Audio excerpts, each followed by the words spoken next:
Yo, what's going on, guys? Welcome to another video.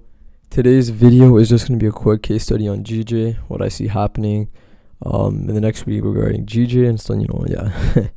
So overall, this week was not the best. We did still come out basically at break even.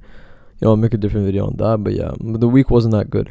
So now regarding GJ, now before I did create the course and everything, I had a personal buy position open from here, right? And obviously I was targeting the next high, which was 408 pips. Now the reason I was looking to enter right here is one, because this is that last higher low that the market created and then followed it up with another higher high, and obviously we have that continuation of structure, which is a pretty clean, basically tells you that the structure of the uptrend is going to continue going higher, right? Because we know higher highs, higher lows. If the market is creating higher highs and higher lows, it's going to continue that. Overall, it's going to continue going bullish. So that's why price came back down to fill in this institutional candle, because this is at the start of that major move up. Now, after we did tap into the IC, we had a schematic, whatever. But as soon as we did tap in, the market, quickly went up. It didn't really give you any deep retracements, right? It literally just went up, consolidated, went up, consolidated, went up. And if we label this by like the cycle, we can just show this as the expansion, and then this could be like the manipulation, I guess.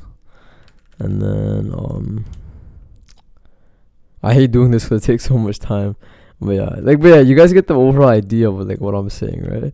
So we have another manipulation zone right here, and then finally we have that last expansion move up. So this is basically our institutional market cycle. And you can kind of see how price, slowly made its way up. It didn't quickly go up, but it went up, right? Went up, consolidated, went up, consolidated, went up. Now, as soon as we went up again, this is where we did consolidate, but this consolidation was different, because this consolidation was followed by a downwards directional push, right? So it was followed by a downward directional push now. So what does that kind of tell you? Is that the right color? Let me just quickly check. Okay, no, I'm using that color, my bad.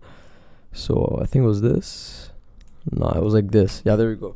So we're followed with this downwards move, and that kind of tells you that okay, structure is now slowly pushing down, right? And then we can say that after price did make its move down, this area of consolidation, there was an institutional candle it did tap into. Now this is what my mindset is, or my mentality is. If GJ has been tapping into ICs before and quickly pushing up, it didn't make deep retracements, it just tapped in and then went up. Why would GJ tap into this IC, go up, and then make another deep retracement? It doesn't make sense, right? Logically it doesn't really make sense to it just sounds like this might not be the overall IC that GJ wants to use. So, and overall we can see that structure on intraday time frame is slowly switching from bullish to bearish as well. Now this was the retracement, so I'm going to put that in purple. So we did retrace, and what I'm basically anticipating is that this retracement is going to finish, or sorry, not this retracement. The market is after it did finish retracing, it did end up going down again, right? So really we're kind of in a range from this low to this high. That's basically the trading range right now. Remember, because we created a low, this isn't a lower high until it creates a lower low. So technically we're in a range from this to this. Now because we did break structure on GJ red over here, remember this is intraday kind of, because we like to trade with the higher time frame. So the daily is still bullish, but the 4 hour for the time being is bearish, right? So we did get that break of structure right over here, and then price taps into this institutional candle, whatever. The market pushes up, taps into an IC, and then goes back down. Now, one thing that I am, slowly realizing is if you go down to the 1 hour time frame, I think it was the 1 hour, or maybe it was the 45 or the 2 hour. Yeah, I'm gonna say the 2 hour one. So at the start of this, or at the end of this retracement and the start of this move down, there is a pretty clean 2 hour institutional candle. Now I'm gonna mark this up right over here. This 2 hour institutional candle, it's really clean. Now we're gonna go zoom into this real quickly. Let me show you guys what I'm seeing. So this is our IC, correct? Let me just delete the range now, make this a little nicer. Actually, I'll just use lines, make this way cleaner. So boom, this is our IC. Now what's interesting about this IC is if we zoom into this like on the 15-minute, you can see a nice distribution schematic. So price pushes up and it finishes its it finishes its retracement over here and then continues going bearish, right? So let's look for the cause, let's look for the effect. So the cause of this entire thing was clearly due to some institutional candle inside of the zone. And right over here, we found it. We found this last bullish institutional candle. Last buy move before the sell move, and you can see it tapped in perfectly, right? Now, inside of the zone, there's Wyckoff happening, right? There's a nice distribution schematic. So I'm going to highlight this right here. And let's do distribution. And then let's go to Wyckoff. Let's just type in Wyckoff and let's just look at it. So let's look for the distribution range and let's copy it. So PSY, that's the first thing. So let's find our PSY. Go down to the 5-minute time frame and let's look for it. So the PSY is the last pullback before a nice push up that's followed by a deep sell side pressure. So this is that last pullback followed by a deep pull up and then a nice selling pressure comes in. So I would say, okay, this is my PSY. You're just mixing and matching. That's literally it. Just look at it, copy, paste. That's it. If we know what the PSY is, we know what the BC is, right? So this is my buyer's climax. We have our buyer's climax. Now let's look for the automatic reaction. So automatic reaction is like basically a push down and it generally quits or stops at the end of the PSY. So this is the PSY. I can say that my automatic reaction is right here. And then it's followed by a secondary test. So now the second, you can put your automatic reaction over here as well.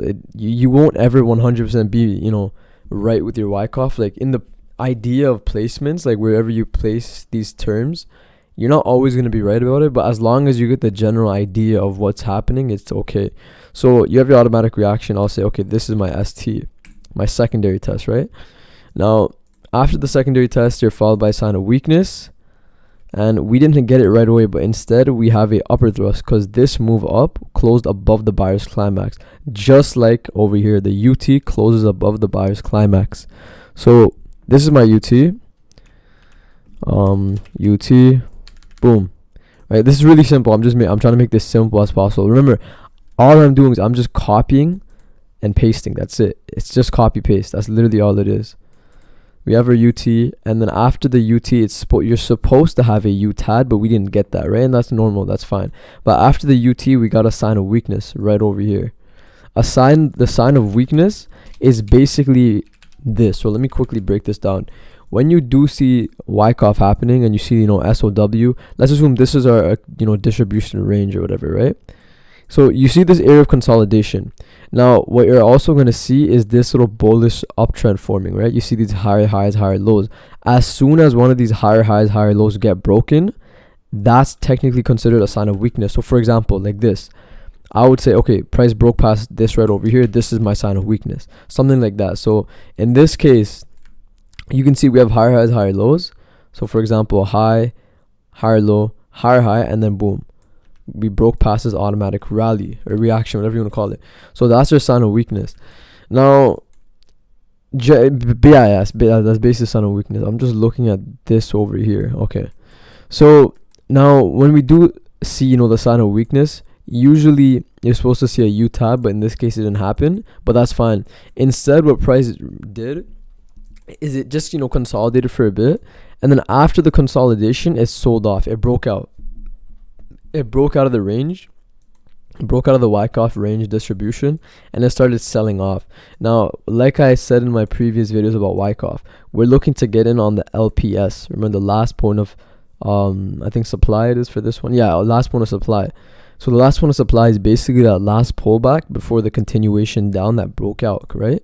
So right over here, we have that market created boom, pulls back, and then pushes back down. If you go down to the 2-hour time frame, it's a lot cleaner. You can see that this is our entire bullish candle. Now you could refine this. Definitely you would want to refine this, right? You don't want to be using a big zone like that. Refine it like maybe up to here. But you guys get the overall idea of why we're looking to sell GJ specifically here. And then I'll get into why we're looking to sell and where we're going to be looking to get out. Now, if this sell does end up playing out, which I do hope it does. And I did send this to the group chat already. Let me just put this over here, and then boom, stop loss at the high, 24 pips. And then first TP would just be down here, right? First TP down here, we all know why, because there is an IC candle over here. But either way, that's a 13-to-1, which is really good. Now, a long-term TP, if this zone gets broken, which I assume it will, we're going all the way back down here. And let me explain why. Like I said, if this point of interest was correct, for example, this was our IC, price tapped into it right here, and it went up. Now, as it did go up, it didn't just push up the way we were expecting like it did over here. It didn't push up, consolidate, push up. It pushed up, but it didn't continue with that push up. It stopped. It stopped like right here, and then it started going back down. So GJ is not known for this type of stuff. It's not known for price to, you know, push up, stop, and then go back down. It's usually known for tapping into an IC candle, then moving away from it right away. Now, if we look at the bottom, we can see that this institutional candle swept liquidity. You guys all know that confirmation, and IC that swept liquidity, right? So we see that there's equal lows over here. This move down cleared those equal lows. After we cleared those equal lows, we created another institutional candle right here. And it's untested as well, obviously, which increases the probability of that. So I'm specifically waiting for price to come all the way back down over here. Now, if we also take a look at the daily time frame, you can see that the true higher low is this. We have a high, higher low, higher high.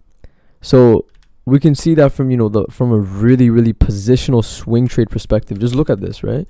Like high, higher low, higher high. It's really simple. And, you know, there's a weekly institutional candle over here. So it makes sense for GJ to come down here and then continue with its bullish pressure. Now, if we go down to the 4-hour time frame, there is another zone that is, you know, pretty important, and it's this one right here. This last bullish candle or bearish candle before that major move up that did give us that continuation of structure. And this was equally as important, but this one would obviously be more ideal for us to be entering on. If I do take my Fibonacci out as well, from the retracement, low to high, I keep getting confused. We can see that this zone, the one that we're looking to get in on, is in the blue zone, and so is the second one. So they're both pretty important. They're significant, but for now we're looking to catch the sell all the way back down up to this point, and then from here we're looking to catch the buy to target all this liquidity over here. So that's basically what I'm seeing for GJ. I'm not really focused on anything else considering GJ. We can still take the sell, like I said, catch the buy back up, but that's all I'm really focusing on for GJ now. If you are looking to buy like over here, I would just say be a little careful, risk less. Now, with me personally, I don't mind waiting, right? I'm the type of guy, I'll wait. I have a good, you know, discipline in waiting and patience. But if the trade is a little risky to me, like it doesn't make sense, I won't take it. Like, to me, it's that simple, right? I just won't take it. Like this trade when I took before, let me go to the 4-hour. Over here, the reason I took this trade at the low, I caught it to the pip at the low right here, and I caught this major move up, is because this move broke structure. It left an institutional candle, it was clean. This move broke structure, left an institutional candle, it was clean. We missed it. If we caught the move up, it'd be perfect, but we missed it, right? We didn't catch it. So the fact that it's starting to pull back again, to me, it's like, nah. Why would they want to use this level again when GJ doesn't do that? In the history of GJ, have you seen this happen? You can see it just after it tests an institutional candle once. For example, right here, we test it, goes up, right? Another example. Nah, that one didn't play out. But yeah, you guys can see that it never ever makes a deep pullback unless it's like a long-term thing, like, you know, higher highs, higher lows. Like right here, we push up and it makes a deep pullback. But that's because it wants to test another IC. So it tested, you know, an institutional candle here, and then it continues going up again. It never makes deep pullbacks. This is unknown for. No one sees this stuff happening for GJ. So it's easily known as manipulation. So I'm not going to be buying over here. I'm selling this back down here. Now, one thing that I'm slowly starting to do is I'm, you know, just entering with limits, but I'm also using bigger stop losses. So I'd be using a 35 pip stop nowadays, specifically because using 2 to 3 pip stop losses are cool, but they're not sustainable. Most of the times you will get stopped out. It's happened to me. You will get stopped out off of the most smallest things, like not accounting for spread, right? It's happened to me. It's really annoying. And like, yeah, like smart money concept is not about having the best risk management or the best RR in the world. It's about just understanding the footprints of the banks. You don't have to be catching these crazy 2 pip stop losses. If it makes sense, I'll take it. Like for example, AUD USD, we caught a buy from here. Sadly, we did end up getting stopped out. But like this was a 4 pip stop because it made sense, right? But a lot of people got stopped out of this because they didn't account for a spread. So that's why I'm slowly, expressing that instead of entering, with these small stop losses, you could raise your stop loss, make a little wider, but make sure you're only risking 1%. So even if I use a 80 pip stop loss, it still equals to 1% on my account compared to like 4 pips, right? So hopefully this video was really educational. Take your notes, and I'll see you guys in the next one. Peace out.